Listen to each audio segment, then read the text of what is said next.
Hello everyone. Electrochemistry चल रही थी। कल हमने फैराडे के दो नियम बताए थे। एक फैराडे का नियम कब काम करते हैं इसके बारे में बताता हूँ। जब हम किसी विद्युत अपघट्य के विलयन में धारा प्रवाहित करते हैं तो इलेक्ट्रॉनों पर पदार्थ मुक्त होते हैं। HCl लेकर आपको याद है ना, हाइड्रोजन और क्लोरीन मुक्त हुए थे। जब भी किसी विद्युत अपघट्य के विलयन में धारा प्रवाहित करते हैं तो इलेक्ट्रॉनों पर पदार्थ मुक्त होते हैं। यह पदार्थ पहले नियम के अनुसार प्रवाहित आवेश के समानुपाती होता है, याद है ना। प्रोपोर्शनल टू हटाया Z और Q का मान रख दिया IT। Z यहाँ पर विद्युत रासायनिक तुल्यांक है, विद्युत रासायनिक तुल्यांक। और दूसरा नियम कहता है M समानुपाती E यहाँ तुल्यांकी भार है। ठीक है, कल वाली बात बताइए। फैराडे का प्रथम नियम कहता है इलेक्ट्रॉनों पर मुक्त पदार्थ की मात्रा प्रवाहित आवेश के समानुपाती होती है। दूसरा नियम कहता है इलेक्ट्रॉनों पर मुक्त पदार्थ की मात्रा इसके तुल्यांकी भार के समानुपाती होती है। मैं आपको आगे ले चलता हूँ। आज वो कह रहा है कि ये जो रासायनिक तुल्यांक है हर पदार्थ के लिए अलग अलग होता है, और ये जो तुल्यांकी भार है ये भी हर पदार्थ का अलग अलग होता है। तो वो कह रहा है कि रासायनिक तुल्यांक जो है वो इसके समानुपाती ही है, Z समानुपाती E। किसी पदार्थ के लिए विद्युत रासायनिक तुल्यांक उसके तुल्यांकी भारों के समानुपाती होता है। सबसे पहले हम आपको लिख रहे पदार्थों के रासायनिक तुल्यांक इनके तुल्यांकी भारों के समानुपाती होती है। फैराडे का प्रथम नियम याद दिला रहा हूँ। नियम आप एक बात सुने, क्योंकि हमें रासायनिक तुल्यांक और तुल्यांकी भार का कंपैरिजन करना है। रासायनिक तुल्यांक फैराडे के प्रथम नियम में आता था और तुल्यांकी भार दूसरे नियम में आता है। तो इसका जो आंसर आएगा पहले और दूसरे नियमों से मिलकर बना होगा। इसलिए पहले हमने प्रथम नियम लिख लिया M समानुपाती Q, M बराबर Z, Q की जगह IT। ठीक है, अब माना दो अलग अलग विलयन है। पहले विलयन में I1 धारा प्रवाहित करके T1 समय के लिए प्रवाहित करने पर इलेक्ट्रॉनों पर मुक्त पदार्थ M1 है और उस पहले पदार्थ का रासायनिक तुल्यांक Z1 है। हमें किसके बारे में पढ़ रहे हैं? फैराडे के प्रथम नियम में इलेक्ट्रॉनों पर मुक्त पदार्थ की मात्रा आवेश के समानुपाती होती है। M बराबर Z आ गया, Q का मान रख दिया, प्रोपोर्शनल टू हटा के Z आ गया और Q का मान IT रख दिया। कल बताया था पहले विलयन के लिए, पहले विद्युत अपघट्य के विलयन में I1 धारा T1 समय के लिए प्रवाहित हो रही है और इलेक्ट्रॉनों पर मुक्त पदार्थ M1 है और उसका विद्युत रासायन उसका Z1 यानी रासायन तुल्यांक Z1 है। दूसरे विलयन के लिए जब बात होगी तो अपने लिए यही आएगा ना। यदि दूसरे विलयन में माना प्रवाहित धारा I2 है, T2 समय के लिए प्रवाहित की गई है, इलेक्ट्रॉन और मुक्त पदार्थ M2 है। A बट्टा B M1 बट्टा M2 बराबर Z1 I1 T1 Z2 I2 T2। आपको याद है पहले नियम में तो अलग अलग धारा हो सकती है, लेकिन हमें पहले और दूसरे की दोनों का कंपैरिजन करना है। अगर इसीलिए हम लिख रहे हैं समान धारा समान समय के लिए प्रवाहित करने पर, समय के लिए प्रवाहित करने पर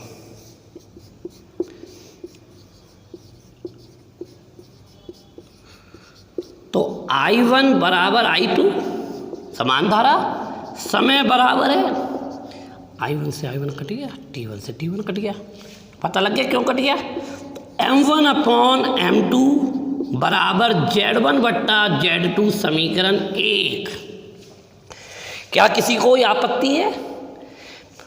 बिल्कुल नहीं होगी। m समानुपाती q, m बराबर जेड आई टी, पहले के लिए m1 z1 i1 t1, m1 बराबर z1 i1 t1, m2 बराबर z2 i2 t2, m1 बट्टे m2 बराबर z1 i1 t1 z2 i2 t2 cut गए, m1 बट्टे m2 बराबर z1 बट्टे z2।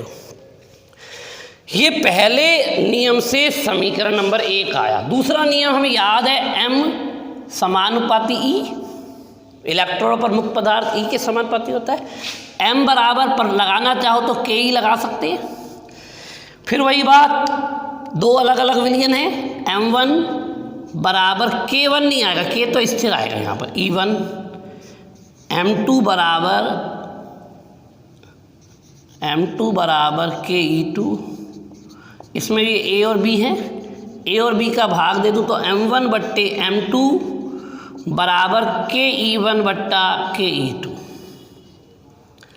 के ई2, के से के कट गया, m1 अपॉन m2 बराबर e1 बट्टा e2, समीकरण 2। आप बड़े आराम से देख ले समीकरण 1 और 2 कैसे बनाए हैं। मैं बिल्कुल आपको साफ सुथरे सीधे सीधे शब्दों में बढ़ा रहा हूँ। पहला नियम ये हो गया, दूसरा नियम ये हो गया, द्वितीय नियम, द्वितीय नियम। ये समीकरण 1 पहले से आया, समीकरण 2 दूसरे से आया। अब 1 और 2 की तुलना अगर हम कर दें, ये भी m1 बट्टे m2 के बराबर है, ये भी m1 बट्टे m2 के बराबर है, तो z1 बट्टे z2 बराबर e1 बट्टा e2, तो z समानुपाती e अर्थात पदार्थ का रासायनिक तुल्यांक इनके तुल्यांकी भारों के समानुपाती होता है। एक बार ध्यान देंगे मेरी बात को, मैं क्या कह रहा हूँ, दूसरों से देखेंगे। सिद्ध कीजिए पदार्थों के रासायनिक तुल्यांक इनके तुल्यांकी भारों के समानुपाती होती है। अब ये कहीं नहीं कह रहा कि फैराडे को लाओ आप काम में, आपकी इच्छा है। आपकी इच्छा क्या, आपको समझना है कि यहाँ फैराडे काम क्यों लिया, क्योंकि रासायनिक तुल्यांक पहले नियम में आया था, तुल्यांकी भार दूसरे नियम में आया था। पहला नियम हो गया m समानुपाती q, m बराबर जेड आई टी। दूसरा नियम हो गया m1 बट्टे m2, सॉरी इससे आ गया पहले विलयन के लिए, दूसरे विलयन के लिए, क्योंकि पहले नियम की तुलना दूसरे से करनी है और दूसरे नियम की शर्त थी समान धारा समान समय के लिए, इसीलिए समान धारा समान समय के लिए प्रोवाइड करी। i1 बट्टे i2 कट गया, t1 से t2 कट गया, m1 बट्टे m2 बराबर z1 z2 आ गया। द्वितीय नियम आप जानते ही, m प्रोपोर्शनल टू m बराबर के ई, m1 बराबर के ई1, m2 बराबर के ई2, m1 बट्टे m2 बराबर e1 बट्टे e2 आ गया समीकरण। समीकरण 1 और 2 की तुलना करी तो z समानुपाती e आ गया, यानी विद्युत रासायनिक तुल्यांक किसके तुल्यांकी भार के समानुपाती होता है। आराम से मैंने आपको 2-3 बार इस टॉपिक को बता दिया। अब हम एक सवाल और पढ़ते हैं। प्रश्न को ब्लैक बोर्ड पे लिखा हुआ है, प्रयोग द्वारा सिद्ध कीजिए, प्रयोग करना पड़ेगा।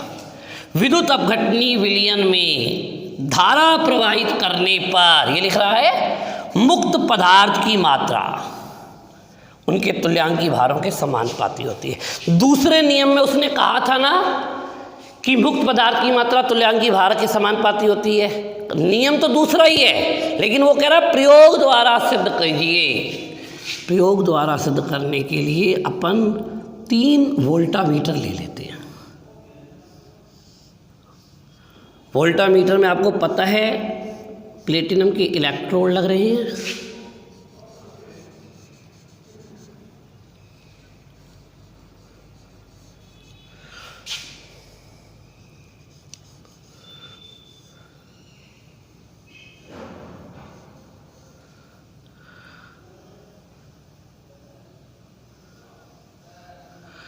इन्हें अपन ने सीरीज में जोड़ लिया, श्रेणी क्रम में। ऊपर हमने लगा दी बैटरी कुंजी, बैटरी बी कुंजी के, और एक ये होता है रोस्टेड धारा नियंत्रक कहते हैं हिंदी में। जब इस तरह से हमने 3 सेलों को श्रेणी क्रम में जोड़ लिया, इस वाले में हमने भर लिया H2SO4। क्या भरा? H2SO4।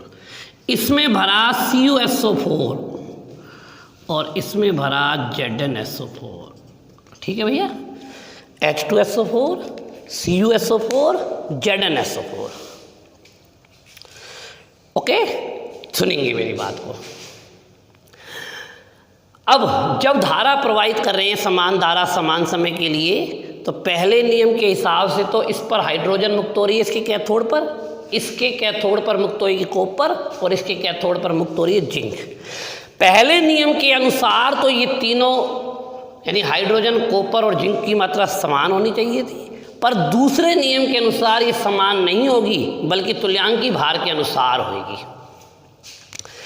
तो तुल्यांकी भार सुने, हाइड्रोजन का तुल्यांकी भार 1.008, कॉपर का तुल्यांकी भार 31.75 और जिंक का तुल्यांकी, जिंक मतलब हमारी किताब में AgNO3 लिया हुआ है, आप कुछ भी ले सकते हैं, मैं मना नहीं कर रहा, मैं किताब वाली बात लेना चाह रहा हूँ।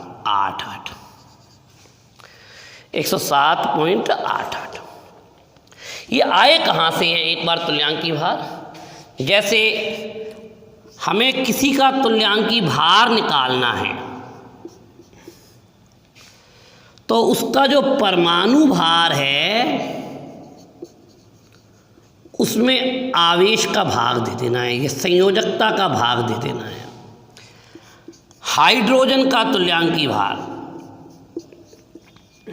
बताओ, हाइड्रोजन का परमाणु भार 1.008 है ना, 1 का भाग दिया, आ गया 1.008। अब यहाँ कॉपर Cu+2 के रूप में है, Cu+2 का तुल्यांकी भार बराबर क्या होएगा? कॉपर का होता है 63.5/2, 31.75। Ag+ का तुल्यांकी भार बराबर, पहले परमाणु भार होता है 107.88 और आवेश 1 है, इसीलिए 107.88। ये मैंने आपको सिर्फ तुल्यांकी भार निकालना सिखाया। अब हम प्रश्न पर आते हैं। सिद्ध कीजिए कि विद्युत अपघटनीय विलयन में धारा प्रवाहित करने पर इलेक्ट्रोडों पर मुक्त पदार्थ इनके तुल्यांकी भारों के समानुपाती होते हैं। हमने इस तरह से श्रेणी क्रम में एक परिपथ व्यवस्थित कर लिया।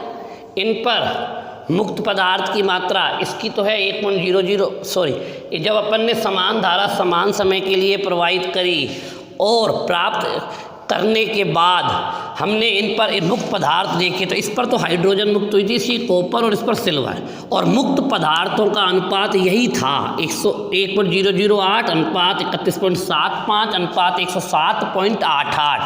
इसी अनुपात में प्राप्त हुई थी। कौन हुआ था इसी अनुपात में प्राप्त? मुक्त पदार्थ। दोबारा मुक्त पदार्थ इनके अनुपात में थे ना। अगर ये 1 ग्राम प्राप्त हुआ तो ये 31-32 ग्राम प्राप्त हुआ और ये 108 ग्राम प्राप्त हुआ। प्रश्न को समझिए, प्रयोग द्वारा सिद्ध कीजिए कि विद्युत अपघटनी सेल में धारा प्रवाहित करने पर इलेक्ट्रोडों पर मुक्त पदार्थ की मात्रा प्रवाहित आवेश के समानुपाती होती है। तो हमने उपरोक्त को करने के लिए एक श्रेणी क्रम में 3 वोल्टामीटर जोड़ लिए। पहले में H2SO4 भरा, दूसरे में CuSO4 और तीसरे में AgNO3। अब इसमें समान धारा समान समय के लिए प्रवाहित की तो हमने देखा इस पर मुक्त पदार्थ हाइड्रोजन, कॉपर और सिल्वर का अनुपात 1.008, 31.75 और 107.88 प्राप्त हुआ। 107.88 प्राप्त हुआ। तो तुल्यांकी भार के अनुपात में प्राप्त हुआ कि नहीं हुआ, यही हमें सिद्ध करना था ना। तो हमने 2 क्वेश्चन कर लिए। अब अगली जो बात जिसे हम कल पढ़ाएंगे उसमें आएगा फैराडे क्या होता है। ठीक है, फैराडे एक फैराडे का एक गणितीय मान है। फिर अपन फैराडे पर आधारित कल 2 क्वेश्चन न्यूमेरिकल भी करेंगे। तो एक बार यहाँ तक की PDF के अकॉर्डिंग आप लोग नोट्स तैयार करते रहें, इसमें बिल्कुल भी ढिलाई ना बरतें, बिल्कुल आपको सहज शब्दों में ही पढ़ाया जा रहा है।